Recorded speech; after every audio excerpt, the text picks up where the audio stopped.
Cuphead is a difficult game. I really don't think anyone can deny that. But I also believe that Cuphead is a very fair game. It's rather hard to make what you may call a hard game. Few games manage to nail difficulty just right, but Cuphead is definitely one of those few games.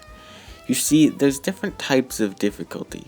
RNG is usually associated with more annoying or just luck-based difficulty, which gets a lot more complaints than the other type of difficulty, which is just, well, a challenging but fair game. These games usually require players to start at the bottom and work their way up, mastering the controls, learning the mechanics, doing everything they can to stay alive. While games like this can be frustrating, they are still in the realm of possible. If a player gets stuck, they know they just have to get better to pass the challenge. Cuphead would definitely fall under the category of one of these games. Now, to be honest, it isn't one of the hardest types of these games, but that's actually what I want to discuss. As one who isn't fantastic at games like Dark Souls, Cuphead was a nice little breath of fresh air for a challenging game. I would consider its difficulty to be built around the idea of anyone playing it, and there's a few reasons for this. Basically, what I'm going to be looking at is why Cuphead's difficulty works so well for everyone.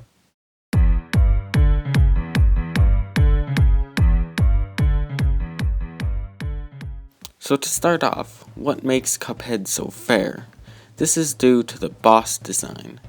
Despite just looking great, the bosses and enemies actually do a great job of telling the player what's going to happen. This isn't unique or anything, it's been done for a very long time, but Cuphead's animation really does it just right. The bosses use sound, animation, and sometimes even color to show you what's going to happen. This keeps the fights fair without making them too easy. You still have to dodge the attacks, but it gives you a chance to prepare.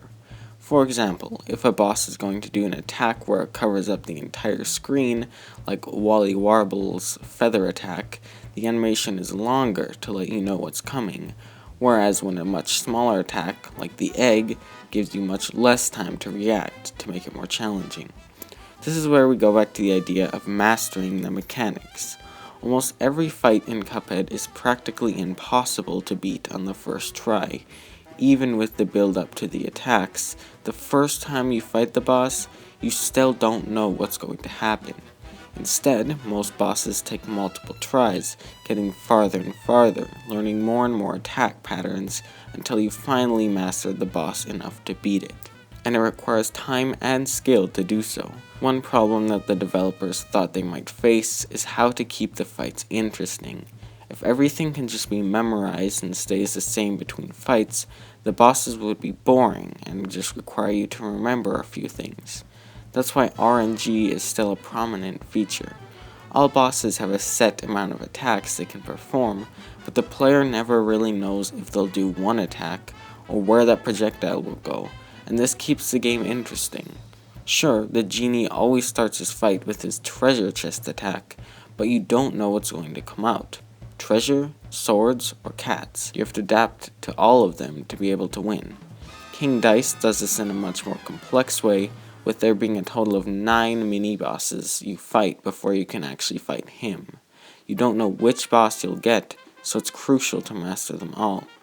In the end, Cuphead stays fair by keeping the player informed and always giving them the hope that they can react and dodge before it's too late. While all this keeps the game fair, many other smaller things help to keep the game easier and make it less frustrating, starting with the length. Most bosses are only 2 to 3 minutes long at most, with the exception of King Dice. This means you aren't redoing the same 10-minute section just to die instantly when you make it to the last form. One reason why Dark Souls is a lot more frustrating. The player still has to learn about the boss, but only about a couple minutes of attacks.